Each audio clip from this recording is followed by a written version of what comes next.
하나님 말씀 보겠습니다. 시편 1편 1절부터 6절까지 말씀입니다.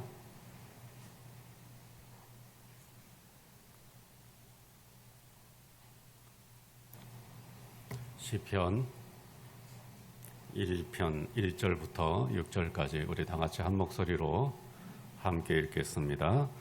복 있는 사람은 악인들의 꾀를 따르지 아니하며 죄인들의 길에 서지 아니하며 오만한 자들의 자리에 앉지 아니하고 오직 여호와의 율법을 즐거워하여 그의 율법을 주야로 묵상하는도다. 그는 시냇가에 심은 나무가 철을 따라 열매를 맺으며 그 잎사귀가 마르지 아니함 같으니 그가 하는 모든 일이 다 형통하리로다. 악인들은 그렇지 아니하며 오직 바람에 나는 겨와 같도다. 그러므로 악인들은 심판을 견디지 못하며 죄인들이 의인들의 모임에 들지 못하리로다. 무릇 의인들의 길은 여호와께서 인정하시나 악인들의 길은 망하리로다. 아멘. 여러분, 오늘은 재미있는 노래를 하나 소개해 드리려고 합니다. 2015년에 발표된 곡인데요. 장기하와 얼굴들이 부른 노래입니다. 제목은 새해 복입니다. 전체 곡을 재생을 하면 저작권 문제가 생겨서 우리 유튜브 실시간 중계가 강제로 중단돼 버립니다. 그래서 제가 직접 부를까 했습니다마는 들어보시면 아시겠지만 제가 부르면 제 이미지에 데미지가 생깁니다. 그래서 포기했습니다. 그럼 어떻게 할 것이냐? 후렴 부분만 아주 짧게 편집을 했습니다. 여러분, 아주 빨리 지나가니까 잘 들어보세요. 장기하와 얼굴들, 새해 복.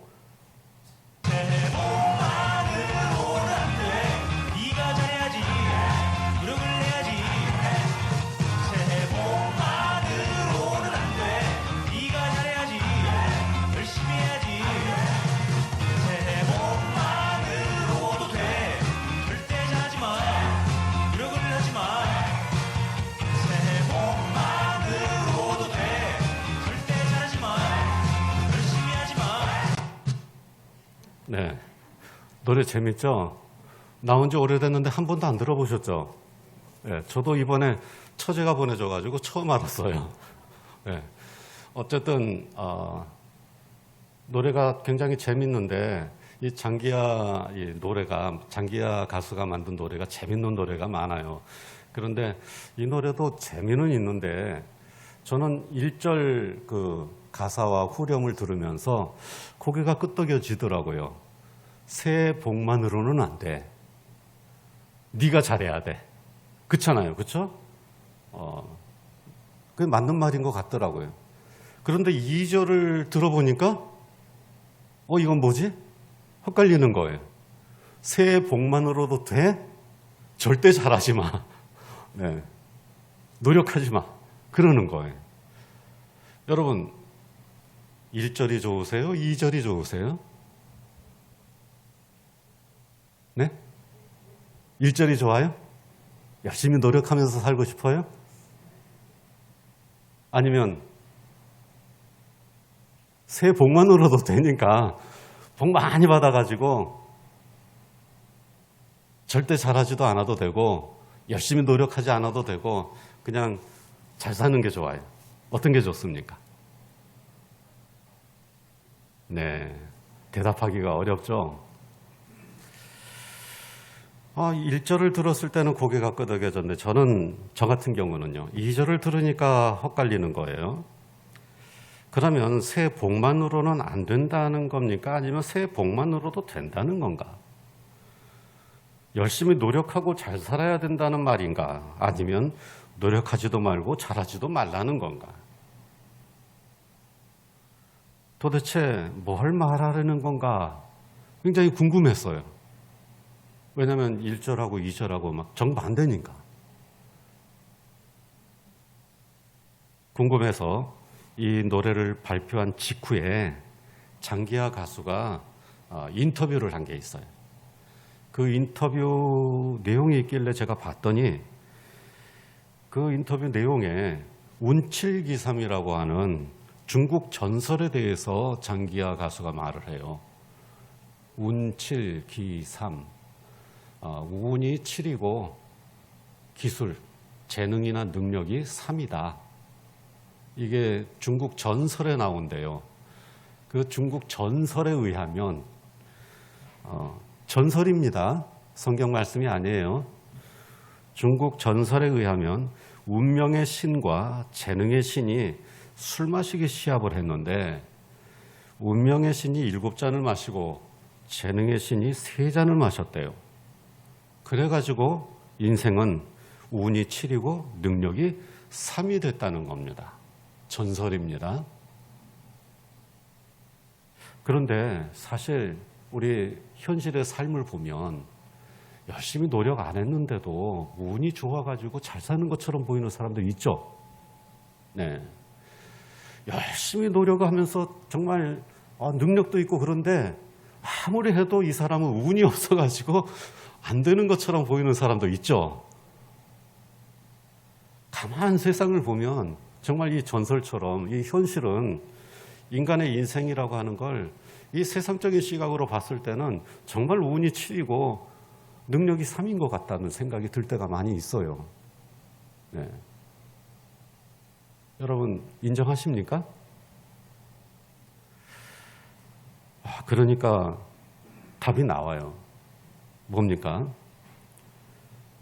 운이 없을 수도 있으니까 열심히 노력이라도 해서 어떻게 해야 된다는 거예요? 3이라도 살아야 된다는 거죠.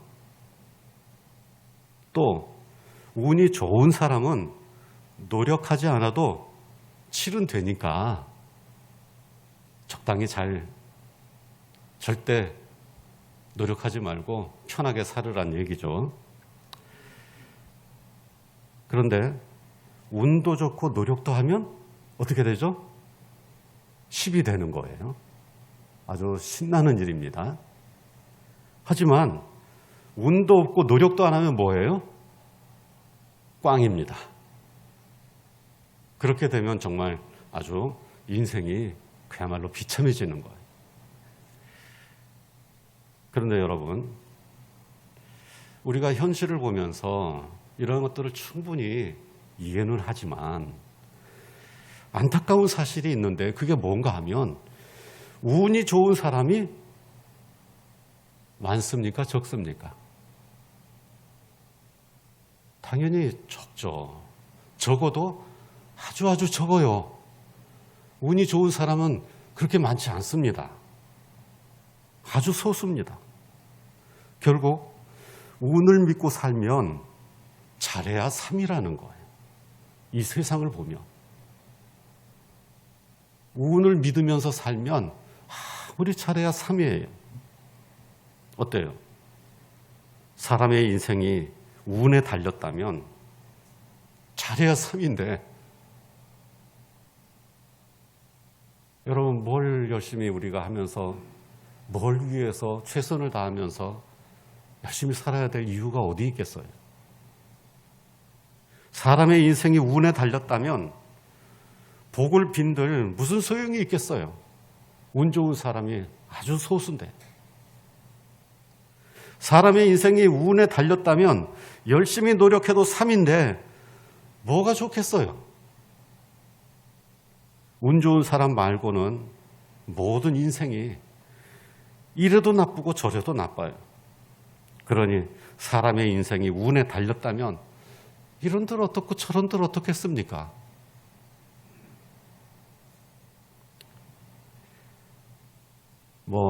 장기하 가수는 그 인터뷰 보니까 그냥 재미로 갑자기 만든 노래라고 하더라고요.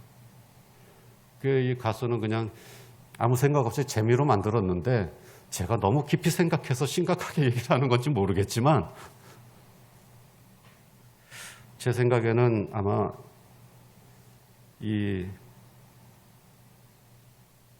운을 믿고 사는 이 세상의 현실을 풍자한 노래가 아닌가, 뭐 그렇게까지 좀 생각을 해봅니다.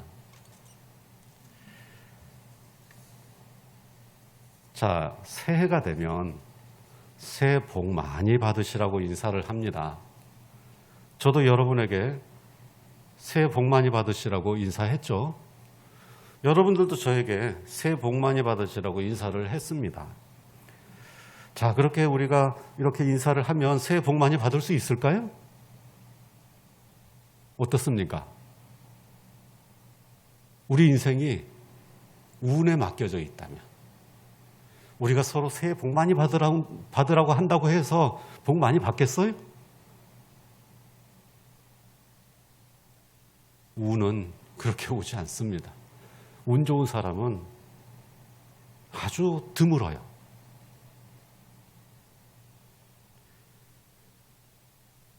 만일 우리 인생을 운명이 지배한다면 새해 복 많이 받으라는 인사말은 거의 의미가 없는 말입니다. 그냥 남들이 하니까, 서로 인사하니까 좋은 말로 그냥 인사말이에요. 아무 의미가 없어요. 그래서 저는 우리 기독교인들이 새해가 되어서 새해 복 많이 받으세요라고 하는 인사말은 세상 사람들이 새해 복 많이 받으세요라고 하는 인사말과 뭔가 틀린 게 있다고 하는 사실을 우리가 다 알고 있어야 된다고 생각을 합니다. 세상 사람들이 새해 복 많이 받으세요라고 하는 말은 운명이 지배하는 인생 속에서 한번 복 좀 받아봐라, 잘 되면, 그런 인사말이지만 그냥 덕담이에요. 그러나 우리 기독교인들은 그런 뜻으로 하는 인사는 아니죠. 새해 복 많이 받으세요 라고 하는 말은 우리 하나님의 은혜가 올 한 해에도 충만하기를 바랍니다, 그런 뜻으로 하는 인사 아닙니까? 그렇죠? 네. 우리는 서로 인사를 할 때 새해 복 많이 받으세요라고 하는 말은 아주 드문 운 좋은 사람이 되라고 하는 그런 말이 아니라 하나님의 은혜가 가득한 한 해가 되시기를 축복합니다, 그런 뜻으로 하는 말이에요. 자, 그런데 하나님의 은혜가 가득한 한 해가 되려면 어떻게 해야 되느냐? 여러분, 제가 오래전에, 지금은 해결이 됐어요. 오래전에 궁금했던 것 중에 하나가 뭐냐면은 왜 예수 믿고 구원받고 교회 다니는데 행복하지 않을까? 여러분 궁금하지 않아요? 왜 예수 믿고 구원받았고 교회 다니는데 왜 행복하지 않은 사람들이 많을까? 그게 굉장히 궁금했어요. 그런데 지금은 알아요. 여러분들도 아시죠? 왜 그런지 아시죠? 그 이유가 뭡니까? 복 있는 사람으로 변화되질 않아서 그래요. 기독교의 복은 내가 변해서 받는 복을 기독교에서 복이라고 얘기를 하는 겁니다. 만약에 우리가 변하지 않고 복을 받을 수 있다고 생각하면 그건 뭐예요? 기복주의. 제가 자주 말씀드렸죠. 나는 하나도 변하지 않아요. 나는 하나도 변하지 않으면서 좋은 사람이 되려고 노력도 안 하면서 그저 복받기를 원하는 것은 기복주의예요. 그러나 기독교의 복은 절대 그런 게 아닙니다. 기독교의 복은 내가 좋은 사람으로 변화될 때 받을 수 있는 복이에요. 여러분 그거 분명히 아셔야 됩니다. 여러분이 복받기를 원하고 여러분이 행복한 삶을 살기를 원한다면 그럴 만한 사람으로 변화가 돼야 돼요. 그래야지 받을 수 있는 것이 성경이 말씀하는 복입니다. 성경은 복에 대해서 말씀할 때 두 가지 단어를 사용합니다. 하나는 바라크라고 하는 말이고 또 하나는 에쉐르라고 하는 단어입니다. 바라크는 사람의 태도나 노력과는 상관없이 하나님께서 무조건 은혜로 주시는 복입니다. 예를 들면 구원이 바라크의 복입니다. 여러분, 하나님께서 우리에게 구원을 주시고 우리를 구원하신 것은 내가 잘하거나 내가 노력했거나 또 내가 그럴 만한 자격이 있거나 해서 나를 구원하신 게 아니에요. 나는 아무 자격도 없어요. 그리고 노력도 안 했어요. 하지만 구원은 하나님의 무조건적인 하나님의 고유한 주권이에요. 그래서 우리가 잘하든 못하든 노력하든 하지 않든 상관없이 하나님께서 우리에게 은혜로 주시는 선물이 구원이고 그게 바라크의 축복이에요. 창세전에 선택하신 사람에게는 아무 조건 없이 주시는 복이 바로 구원의 복입니다. 그런데 에쉐르라고 하는 복은 사람의 태도와 노력에 따라 결과적으로 나타나는 행복을 말하는 겁니다. 성경의 대부분이 바로 에쉐르에 성경에 나오는 복 중에 대부분이 에쉐르라고 하는 단어를 써요. 이 에쉐르는 나의 태도와 상관이 있어요. 내가 잘하느냐 못하느냐, 내가 노력하느냐 하지 않느냐, 내가 복받을 만한 사람으로 변화되었느냐 하나도 변하지 않았느냐, 거기에 달려있는 거예요. 그래서 기독교의 복은 기복주의가 아니에요. 우리는 복받을 만한 사람이기 때문에 복을 받는 거예요. 하나님과의 관계에 있어서 어떤 태도로 사느냐, 그리고 얼마나 노력하고 얼마나 바르게 사느냐, 거기에 따라서 결정되는 복을 말하는 것입니다. 예를 들면 감사라고 하는 게 있어요. 감사하는 태도. 하나님의 은혜에 감사하면 기쁨이 있습니다. 여러분, 하나님의 은혜에 감사하는 마음을 충만하게 가득 품고 살면서 늘 하나님의 은혜에 감사하는 것을 잊지 않으면 이 사람은 행복한 사람이에요. 그런데 말로만 감사하고 하나님께 감사하는 마음이 실제로는 없어요. 그런 사람은 그런 행복을 누릴 수가 없어요.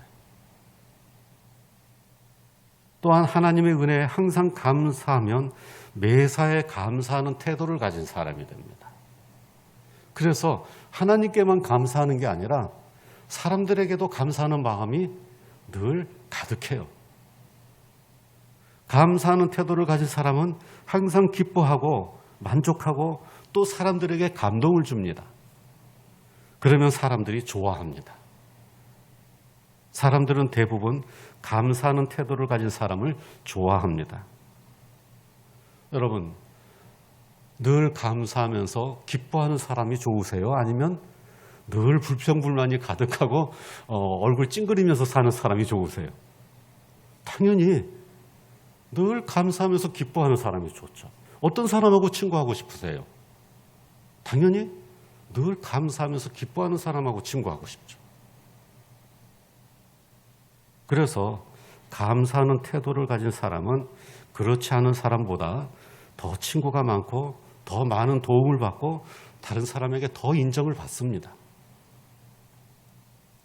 호감 있는 사람이 되는 거예요. 이렇게 감사하는 태도를 가진 사람은 다른 사람보다 더 성공할 가능성이 있고 더 행복한 사람이 될 수가 있습니다. 이것이 바로 에스겔의 축복입니다. 이 에스겔의 축복은 감사만 있는 게 아니에요. 사랑, 그리고 소망, 인내, 모든 하나님께서 말씀을 통해서 우리에게 가르쳐 주시는 바른 삶의 태도, 그 모든 것이 다 우리를 행복하게 만드는 아주 중요한 요소들이에요. 중요한 것은 우리가 노력해서 그런 사람이 되는 거예요. 그렇게 되면 하나님께서 우리에게 은혜를 감당할 수 없을 정도로 부어주십니다. 그렇게 해서 우리는 복 있는 사람이 되는 거예요. 그래서 우리가 새해 복 많이 받으세요 말할 때에는 바로 이런 기독교 개념의 복을 비는 겁니다. 그걸 축복하는 거예요. 그래서 올해에도 좋은 사람으로 변화되시고 복 있는 사람으로 변화되어서 하나님의 은혜가 항상 그 뒤를 따르는 복 있는 인생이 되기를 바랍니다. 네, 바로 이거예요. 시편 1편에서 말씀하는 복 있는 사람은 바로 그런 사람을 말합니다. 시편 1편은 바로 에스페르의 복에 대해서 말씀하고 있는 것입니다. 태도가 중요합니다. 어떤 사람이 되느냐가 중요한 겁니다. 어떤 사람이 복 있는 사람이라고 말씀하고 있습니까? 1절 말씀을 함께 읽어보겠습니다. 복 있는 사람은 악인들의 꾀를 따르지 아니하며 죄인들의 길에 서지 아니하며 오만한 자들의 자리에 앉지 아니하고. 자, 여기서 복이라고 하는 단어가 있어요. 그런데 이 복이라고 하는 단어, 시편 1편에 나오는 복이라고 하는 단어를 히브리 원문으로 찾아보면 에스페르라고 하는 단어가 사용됐어요. 이건 행복을 말하는 거예요. 내가 복 있는 사람으로 변화되어서 받는 복을 말하는 겁니다. 복 받을 만한 사람이 어떤 사람인가에 대해서 말씀하고 있는 거예요. 그런 사람, 복 받을 만한 사람, 바로 그런 사람이 복을 받는다고 말씀하고 있는 것입니다. 그러므로 복 받을 만한 그런 사람으로 변화되어야 한다는 사실을 오늘 시편 1편이 우리에게 말씀하고 있는 겁니다. 그러면 복을 받기를 원하는 사람이 본받아야 될 그런 사람이 과연 어떤 사람인가? 첫째, 복 있는 사람은 악한 사람의 생각을 따르지 않는 사람입니다. 1절 말씀 화면을 보면서 함께 읽겠습니다. 복 있는 사람은 악인들의 꾀를 따르지 아니하며. 여러분 이렇게 보면 나는 악인들의 꾀를 안 따르는데 라고 생각하는 사람이 아주 많을 거예요. 거의 대부분 그렇게 생각하실 거예요. 그렇죠? 내가 언제 악인들의 생각을 따랐나? 그런데 여러분, 악인들의 꾀를 따르지 말라. 이 말의 문자적인 의미는 하나님을 믿지 않는 사람들의 생각에 동조하지 말라는 뜻입니다. 하나님을 믿지 않는 사람. 여기서 악인은 경건하지 못한 사람을 말하는 것을, 경건하지 못한 사람은 성경에서 경건하지 못한 사람이라고 하는 것은 하나님을 안 믿는 사람을 말하는 거예요. 그래서 여기는 분명히 이 악인이라고 하는 단어는 하나님을 믿지 않는 사람을 말하는 거예요. 하나님을 믿지 않는 사람들의 생각, 그들의 사상, 하나님을 믿지 않는 사람들의 가치관, 하나님을 믿지 않는 사람들의 인생관, 하나님을 믿지 않는 이런 세상에 물들지 말라는 것입니다. 한마디로 새 속에 물들지 말라, 그런 말씀이에요. 악인이라고 생각하면 우리는 다 악인을 따른 적이 없다고 생각하지만 여러분, 세상에 물들지 말라라고 하는 이 말씀 앞에서 얼마나 자신이 있으십니까? 하나님 믿지 않는 사람, 그런 사람들의 생각과 사상과 가치관에 물들지 말라고 하는 이 말씀에 대해서 여러분 얼마나 자신이 있습니까? 오늘날 세속에 물든 기독교라는 말을 자주 듣습니다. 세상을 닮아가는 교회라는 말도 이제는 낯설지가 않습니다. 그래서 행복하지 않은 기독교인들이 많아지고 있습니다. 예수 믿어도 여전히 불행하다고 느끼고 교회에 다녀도 행복하다는 느낌이 없는 기독교인이 점점 많아지고 있습니다. 어떻게 해야 되겠습니까? 나는 악인들의 꾀를 쫓지 않았다고 안심하실 겁니까? 이 말씀의 원래 의미는 하나님 믿지 않는 사람들에게 물들지 말라는 겁니다. 그러므로 이제 복 있는 사람이 되려면 세상에 물들지 않는 사람, 세상을 본받지 않는 사람으로 변화되어야 합니다. 로마서 12장 2절 말씀을 함께 읽어보겠습니다. 너희는 이 세대를 본받지 말고 오직 마음을 새롭게 함으로 변화를 받아 하나님의 선하시고 기뻐하시고 온전하신 뜻이 무엇인지 분별하도록 하라. 아멘. 분명합니다. 하나님의 말씀은 분명합니다. 이 세대를 본받지 말고 마음을 새롭게 함으로 변화를 받아. 그렇게 돼야 행복한 사람이 될 수가 있습니다.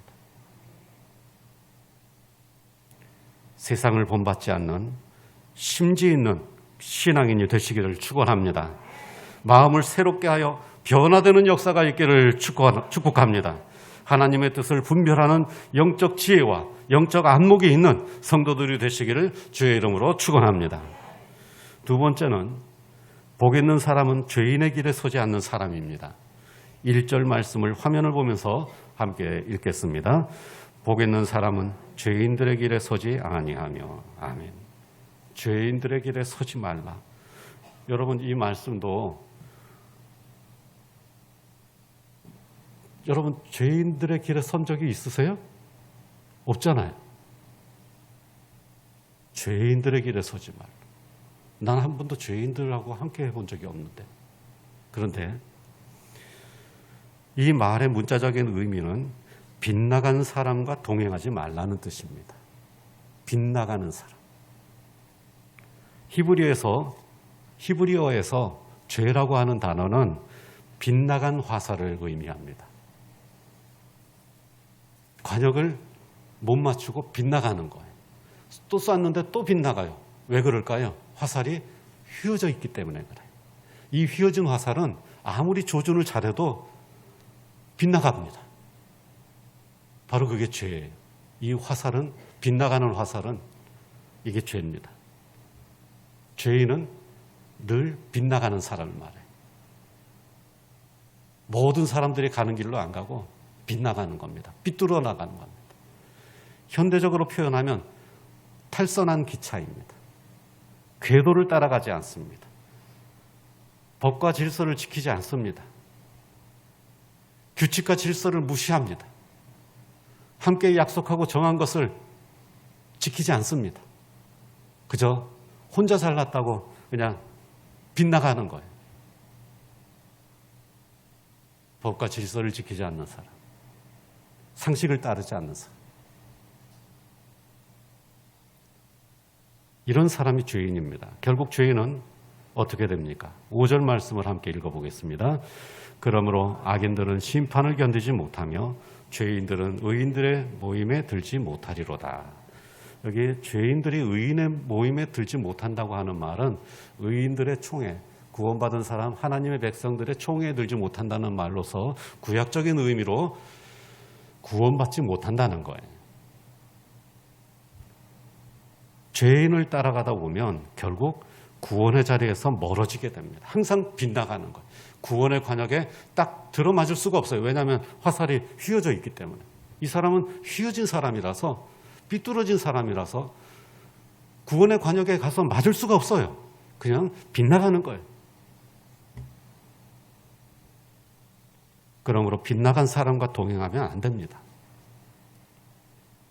그런 사람이 있어요. 따라가면 안 됩니다.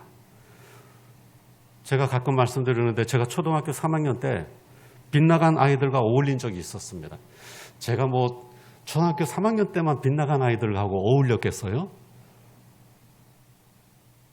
수시로 빗나간 아이들이 제 주변에 있었죠. 여러분들도 역시 마찬가지예요. 지금까지 살면서 빗나간 사람들 한 번도 내 옆에 없었다. 그런 사람은 없어요. 그런데 제가 특별히 기억하는 것은 초등학교 3학년 때 빗나간 아이들과 어울렸는데 참 재미있었어요. 막 땡땡이도 치고 재밌었습니다. 그런데 그 아이들이 어느 날 가게에서 사탕을 훔치는 걸 봤어요. 그러면서 저한테도 해보라는 거예요.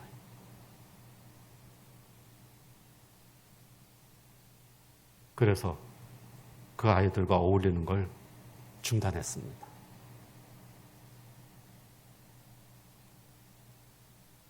만약에 제가 그때 계속 그 아이들과 어울렸더라면 어떻게 됐을까요? 예? 아마 여러분들 못 만났을 것 같아요.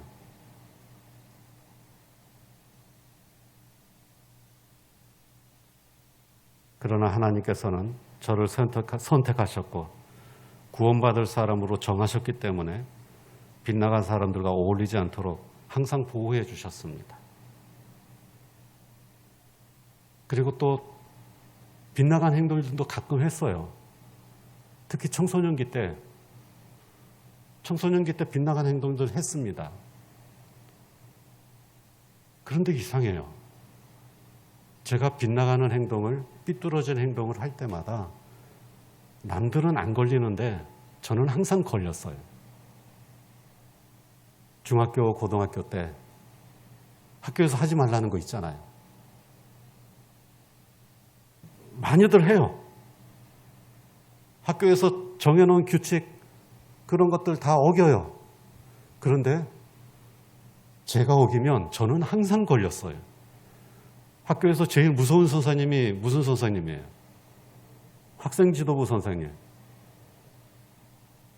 조회 마치고 거기 가서 자주 맞았어요. 왜? 빗나가는 행동을 했다가 저는 항상 걸리거든요. 다른 애들은 빗나가는 행동을 해도 안 걸렸어요. 처음에는 제가 재수가 없는, 운이 없는 놈이라서 그렇다, 그렇게 생각을 했어요. 그런데 하나님께서는 하늘의 사냥개처럼 저만 보면 바로 추적해서 잡으시는 겁니다. 그래서 저는 바른 생활맨처럼 그렇게 살아야 했습니다. 안 그러면 그 하늘의 사냥개가 저를 쫓아오는 겁니다. 처음에는 나는 운이 없는 놈이다 이렇게 생각했지만 나중에 이것이 하나님의 은혜라는 사실을 깨달았습니다. 그러므로 여러분, 저는 여러분들에게 하나님께서 하늘의 사냥개처럼 여러분들이 조금만 빗나가더라도 그냥 바로 딱 잡으셨으면 좋겠어요. 네. 싫으세요? 몰래 잘 빠져나가면서 빗나가는 거 법을 어기고 그렇게 살고 싶어요? 아닙니다. 장기적으로 볼 때, 우리 인생을 전체를 놓고 볼 때에는 그런 빗나가는 행동들이 순간에는 이익이 되고 좋을 수 있지만 우리 인생 전체를 놓고, 특별히 하나님 앞에 서 있는 우리의 인생을 놓고 볼 때에는 하늘의 사냥개가 끊임없이 여러분들을 쫓아다니는 게 축복입니다. 그러므로 법을 잘 지키는 성도들이 되시기를 축원합니다. 하늘의 사냥개가 여러분을 지켜보는 은혜가 있기를 축복합니다. 그리하여 하나님의 법을 잘 지키고 세상의 법도 잘 지키고 교회의 규칙과 질서도 잘 지키는 성도들이 되시기를 주의 이름으로 축원합니다. 세 번째, 복 있는 사람은 오만한 사람의 자리에 앉지 않는 사람입니다. 1절 말씀을 우리 화면을 보면서 함께 읽어보겠습니다. 복 있는 사람은 오만한 자들의 자리에 앉지 아니하고. 자, 오만한 사람의 자리에 앉지 말라. 이 말의 의미는 입을 삐죽이는 사람처럼 살지 말라는 것입니다. 문자적인 뜻, 여기 오만한 사람은 입을 삐죽이는 사람이에요. 입을 삐죽이는 사람. 입을 삐죽이는 행동은 이 차갑게 웃는 것을 말해요. 냉소적인 사람을 말하는 겁니다. 냉소적인 사람. 입을 삐죽이면서 이런 천한 것 같으니라고. 예. 공부도 못하는 게, 돈도 없는 게, 그러면서 입을 삐죽이면서 웃는, 그걸 말하는 거예요. 다른 사람의 부족한 점을 보면서 깔보는 사람입니다. 여러분, 사람이 다 다 부족한 사람은 없어요. 또 완벽하게 다 완전한 사람도 없어요. 어딘가 부족한 게 있고 또 어딘가 잘하는 게 있고 사람이 다 그런 거예요. 그런데 이 오만한 사람은 다른 사람을 볼 때 부족한 것만 보는 거예요. 그리고 깔보고 무시하는 겁니다. 이런 사람이 교만한 사람, 오만한 사람입니다. 사실 교만이란 다른 사람보다 자기를 높이는 것이라기보다는 다른 사람을 깔보면서 존중하지 않는 것을 말하는 겁니다. 그건 네 생각이지. 그건 네 말이지. 하나님의 말씀을 들으면서도 그런 생각을 하는 거예요. 이런 사람은 결국 하나님 앞에서도 냉소적인 태도를 보입니다. 시편 4절 말씀을 함께 읽어보겠습니다. 악인은 그의 교만한 얼굴로 말하기를 여호와께서 이를 감찰하지 아니하신다 하며 그의 모든 사상에 하나님이 없다 하나이다. 사람에게 오만하기 시작하면 결국에 종착점이 어디냐? 하나님이 없다. 하나님이 있긴 어디가 있어? 그런 생각을 하게 된다는 겁니다. 오만한 사람은 하나님이 없다고 생각합니다. 오만한 사람은 다른 사람을 업신여기고 깔보는 사람입니다. 그러나 복 있는 사람은 하나님을 경외하고 다른 사람을 존중하는 사람입니다. 사람들은 이런 사람을 좋아합니다. 친절한 미소와 따뜻한 얼굴로 사람을 대하는 겸손한 사람을 좋아합니다. 하나님께서도 그런 사람을 좋아하십니다. 야고보서 4장 6절 말씀을 함께 읽어보겠습니다. 하나님이 교만한 자를 물리치시고 겸손한 자에게 은혜를 주신다 하였느니라. 아멘. 잠언 18장 12절 말씀도 함께 읽겠습니다. 사람의 마음의 교만은 멸망의 선봉이요 겸손은 존귀의 길잡이니라. 아멘. 잠언 29장 23절도 말씀이 있습니다. 함께 읽어보겠습니다. 사람이 교만하면 낮아지게 되겠고 마음이 겸손하면 영예를 얻으리라. 아멘. 이렇게 겸손한 사람이 복이 있습니다. 왜 그럴까요? 겸손하면 사람들이 좋아해요. 교만하면 사람들이 싫어해요. 그 사람이 힘이 있으니까 좋아하는 척 해주는 거지 실제로 좋아하는 게 아니에요. 여러분 그거 분명히 아셔야 됩니다. 교만한 사람은 사람들이 다 싫어해요. 하나님도 싫어하십니다. 나중에 알게 될 거예요. 힘 빠졌을 때. 나중에 알게 될 겁니다. 그러므로 하나님을 두려워하고 그리고 사람을 존중하는 삶을 살아야 됩니다.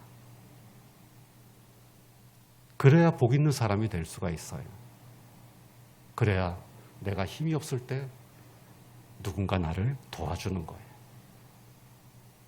내가 힘들 때 누군가 나를 진심으로 위로해 주는 거예요. 그래서 겸손한 사람이 복 있는 사람이에요. 세상은 그렇지 않습니다. 세상의 가치관에 물든 사람은 제가 하는 이 말이 성경 말씀을 근거로 해서 여러분들에게 말씀을 드려도 세상에 물든 사람은 그렇게 생각하지 않을 수도 있습니다. 그러나 하나님의 말씀은 교만한 사람이 낮아질 것이고 겸손한 사람이 복 있는 사람이 될 것이라고, 그런 사람이 존귀해지고 영예를 얻는다고 말씀하고 있습니다. 그러므로 겸손한 사람이 되시기를 축원합니다. 모든 사람이 좋아하고 귀하게 여기는 겸손한 사람이 되시기를 축원합니다. 그리하여 복 있는 사람이 되시기를 주의 이름으로 축원합니다. 악한 사람들의 생각, 죄인들의 행동, 오만한 사람들의 습관, 이것을 따르지 않도록 해야 합니다. 이렇게 나쁜 태도를 가진 사람을 멀리 하려면 하나님의 말씀을 가까이 해야 합니다. 2절 말씀을 함께 읽어보겠습니다. 오직 여호와의 율법을 즐거워하여 그의 율법을 주야로 묵상하는도다. 아멘.